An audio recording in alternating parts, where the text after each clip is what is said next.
Heidi ho everyone, my name's Mr. Fruit and welcome to Story Time with yours truly, Mr. Fruit. It's been a little while since we did our last story. Some of you have been wondering where it is, along with like the Ask Fruit series. They'll come back in time, just as this video has. Fear not. It's always so weird standing up. I just want to fidget and walk around, but I can't. So we're gonna focus, because today's story doesn't have to do with anything about focus, so I couldn't really draw a resemblance there. But it does have to do with fears. And coincidentally, I've done a story, if you've seen my other story times, about a spider and a near-death experience. This one actually kind of similar. I'm starting to think I have arachnophobia, but that's not true at all. We'll get to that at the end of the video. But what you need to know first off is, from time to time, I've always been told by people close to me, my friends, whatnot, that I have frozen meat packages attached to my thighs. That is to say, my leg muscles, my thunder thighs, my quads, if you will, my quadriceps. Try the muscles. There's no way I cannot raise my foot 5 feet high, so I can't show you. Maybe that's right here. Anyway, once back in my prime, which I guess more so my prime right now. Next like 10 years of my life probably is my prime. But anyway, back in high school, early middle school, I had some rather well-developed legs way before most people do.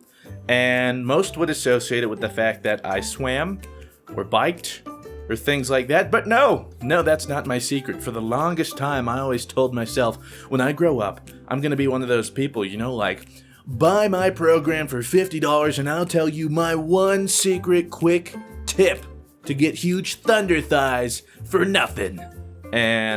But I guess I'm doing it for free now.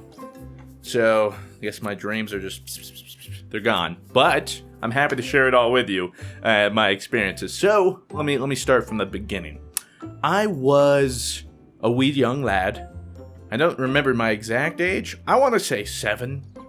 Maybe 8, I don't know. When you're still, you know, irrational. I'm still irrational, I suppose. When aren't we? Anyway, when I was a young irrational lad, and my mom had told me about the story she heard from one of my aunts. She was saying, we were eating at the Olive Garden, by the way, and she was mentioning there was this girl out in Florida, I believe, Florida, and she was at an Olive Garden, and she went to the woman's stall to go to the bathroom.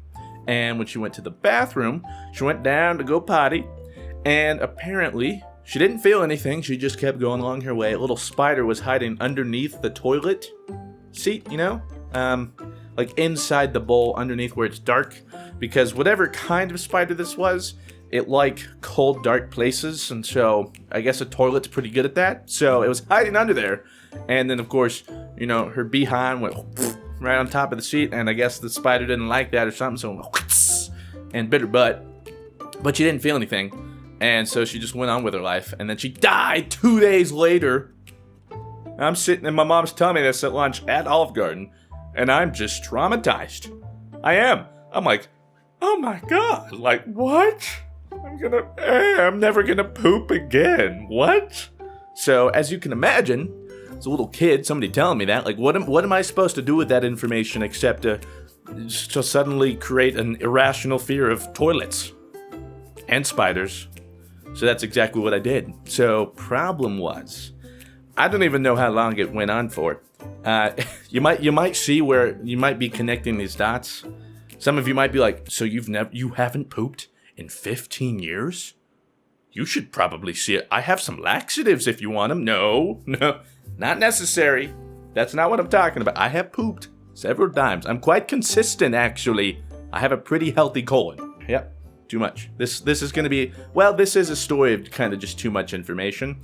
But if you know me by now, I have no filter, and nothing really embarrasses me. So talking about pooping, sure, everybody does it. It's time you accept that fact. You do it. Your mother does it. Your girlfriend does it. Your dog does it. Who doesn't poop? We all need to poop, okay? So get over it. Poop, poop, poop. I'm using this ring light now, though. I feel like a beauty girl. You know, that felt like in today's makeup tutorial, I'm gonna show you how to do it, huh? I feel fabulous. We're derailing right now. Here's the tracks, here's the train. We're whoop. So, point is, I don't know, what is the point? I started squatting. That's what I did. And you're like, oh, sick, dude, how much you squat? It's not like that kind of squatting, okay? I'm talking, I go to poop, and I hover right above that toilet seat. That's right. I'm talking a solid inch or two. I needed space to know, no, sir, unless it's some Crocodile Dundee jumping spider, I'm gonna be okay. Because, again, freaked me the fudge out. And I was like, I'm not dying to a spider, no, sir.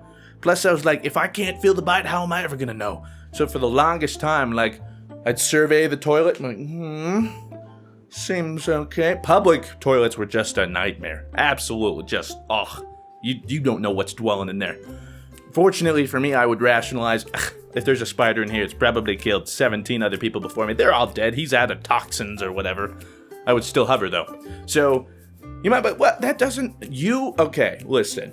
You, right now, or when you need to poop next, try and hover right above that toilet seat. Okay, I'm talking like nothing's contacting the toilet, but you're still at a 90-degree angle, okay? It's like wall sits on steroids. I don't know how I did it, but the irrational fear powered me, gave me the energy to just hover. And so, yeah, that's what I would do. I don't know, I don't do it anymore. I began to rationalize, because here's the other thing too. Years and years later, when my mom realized what I was doing and the problem, she tried to tell me that, like, oh, I never told you? Oh, she saw that on some joke website, like it didn't even exist. Pfft. Yeah, okay, like I'm gonna fall for that now. It could have actually totally been a fake story. I have no idea. I'd believe it. I don't know what kind of spiders we have here that would kill. We don't have, like, any, because here's the thing, too, okay? So, like I was saying, I don't have an irrational fear of spiders anymore. I took a dope class. If you can take, it's something with insects. There's like an insect class and something in college. Freaking do it for one of your core classes. Honestly, of all the classes I took in college, the most interesting and the most informative I've been to. I feel enlightened. I learned about these plants that, or this fungus that can turn like grasshoppers into zombies. Freaking zombies, dude. They do it and then they are kind of dead inside. This fungus like takes them over from the inside and then tells them to go to the highest point they can find. I don't know, this doesn't have anything to do with it, but I'm gonna share it with you because now it's in my head. So this fungus gets in and it, like, they digest it when they're eating their food, okay? It gets inside, then it starts to grow inside of them. And then, I'm not entirely sure how, but it's like telling them what to do, kind of the zombie part. And yeah, it's pretty much just saying, get to the highest point you can find. And sometimes it's like a blade of grass right next to them, or a tree branch, something like that. And so they get on top of it. And then what happens? Pop! It doesn't really, it's not like a pop, but the fungus grows out of them, like out of their head usually. And the grasshoppers are dead at this point. And then the fungus grows up and it grows a spore and then it pops.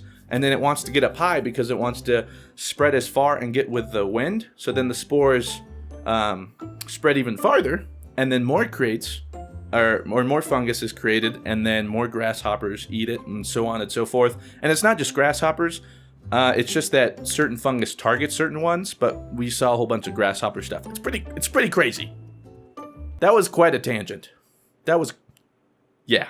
So grasshopper zombies aside, if you try that, just try and go through a poop, you're gonna realize that's, depending on it, we're talking anywhere from like 45 seconds to a few minutes. Okay, I mean, every time I was breaking a sweat, I was like, ugh, but I was like, I'm not dying today. So that's how I got my thunder thighs.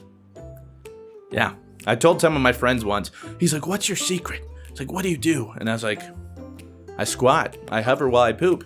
And he came back to me the next day. He's like, dude, I tried that. That's impossible. How do you do it? I was like, I don't know, man. I'd gotten to a point, too, where it was just, didn't even matter. I was just like, ba-dunk, ba-dunk.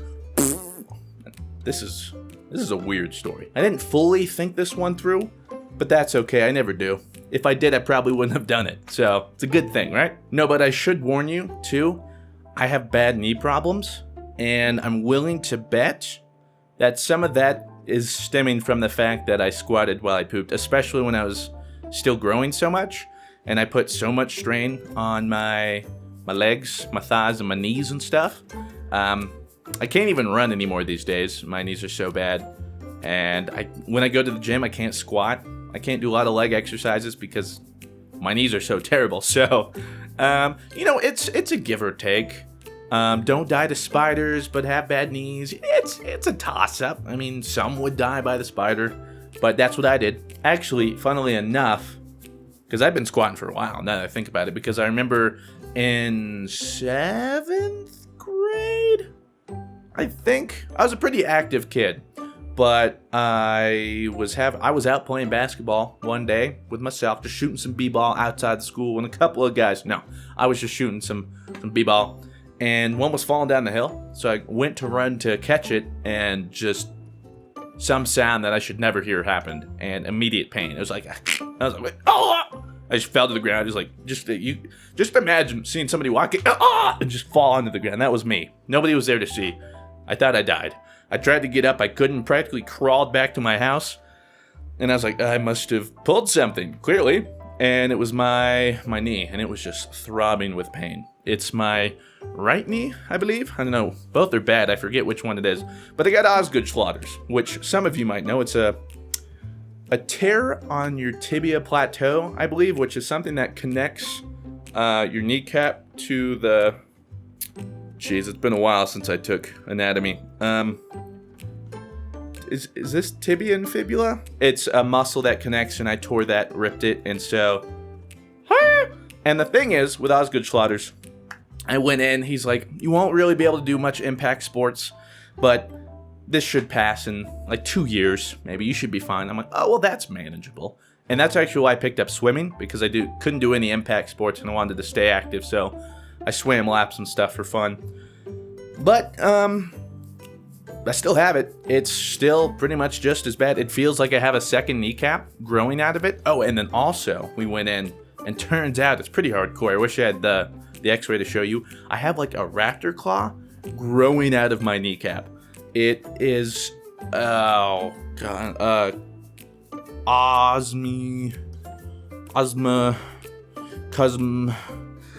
it's a bone spurt, whatever that is. So literally, I have extra bone growing out of my kneecap. But like, if you're looking at it side by side, like this is the kneecap, this is the raptor claw. It's just coming out, but it's growing inwards. So my doctor's like, you should be fine. If it breaks skin, let us know. Like, oh yeah, sure. If my bone just pops out of my knee, I'll show you. Hey doc, so I see my knee. That's a thing. It's right there. No big deal. So moral of the story is, don't tell your kids that spiders dwell in the toilets and will eat you alive because they get bad knees. That's the takeaway from this story. And I'm sticking with it. Yeah. Nailed that, I think.